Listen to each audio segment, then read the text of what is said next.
The overall goal of this behavioral assay is to identify the presence of higher-order repetitive behaviors in mice. This assay can help validate potential mouse models of autistic-like behavior, such as the inbred C58J mouse strain. The main advantages of this technique is that it does not require any mouse training, and it is not particularly anxiety-provoking.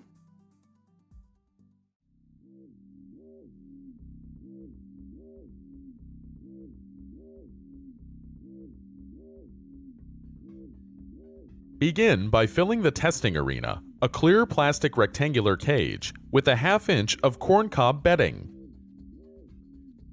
Select 4 novel objects that are different in shape and color, for example, a pink toy brick, a red monkey, a white tile with blue writing, and a standard white die.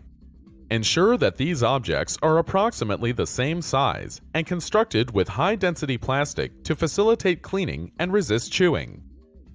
In the rectangular arena, place these objects 3 cm from the corners in a random and counterbalanced order throughout testing.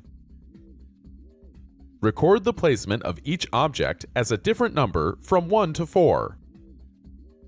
Finally, position a camera directly above the testing arenas so that the entire arena is recorded during the acclimation and rest periods.